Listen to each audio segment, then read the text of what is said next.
উৎসবের মরশুমে ডাকাতির পরিকল্পনা ভেস্তে দিল পুলিশ। পরিকল্পনা ছিল হেমতাবাদ ব্লকের বাঙালবাড়ি বাজারে অলংকার সহ বিভিন্ন দোকানে ডাকাতির। নকল আগ্নেয়াস্ত্র নিয়ে রাতে জড়ো হয়েছিল ডাকাত দল, কিন্তু পুলিশি তৎপরতায় ভেস্তে গেল ডাকাতির পরিকল্পনা। 4 দুষ্কৃতীকে গ্রেফতার করে রায়গঞ্জ আদালতে পেশ করলো হেমতাবাদ থানার পুলিশ। জানা গিয়েছে, ধৃতদের নাম সঞ্জয় বর্মন, রঞ্জিত মাহাতো, কার্তিক দস্তিদার, মাজারাত আলী। ধৃতদের প্রত্যেকের বাড়ি হেমতাবাদ ব্লকের বিভিন্ন এলাকায়। বুধবার রাতে 4 জনকে গ্রেফতার করার পর বৃহস্পতিবার রায়গঞ্জে আদালতে পেশ করেছে পুলিশ।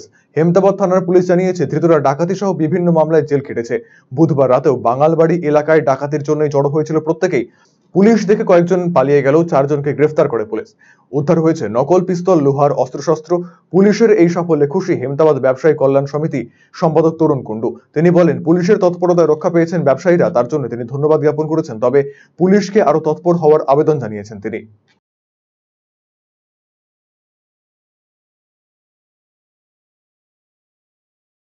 আমাদের হেমতাবাদে যে কালকে 4 জন ডাকাতকে ধরেছে, টিমটা ছিল বড়, 10 জনের টিম ছিল, তার মধ্যে 4 জনকে ধরেছে।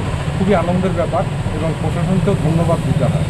এই পূজার মরশুমে এইরকম যদি আমাদের অহরহ সবাই ব্যবসা করছে এবং একটা লেনদেনের ব্যাপার থাকেই, এই সময় এরকমভাবে ডাকাতি তৎপরতা যে হারে বাড়ছে, চুরি ডাকাতিও, তো আমাদের প্রশাসন আইসি সাহেব যেভাবে তৎপরতাতে ধরেছে, একটা বড় ধরনের ডাকাতি হতো, সেই ডাকাতির হাত থেকে বা আমাদের ব্যবসায়ীদেরই অ্যাটাক হতো, সেই হাত থেকে যে বাঁচিয়েছে আমরা ধন্যবাদ জানাই। কিন্তু এতেই থেমে থাকলে হবে না, আমাদেরকে এটা প্রশাসনকে এটা কঠিন নজরদারি করতে হবে।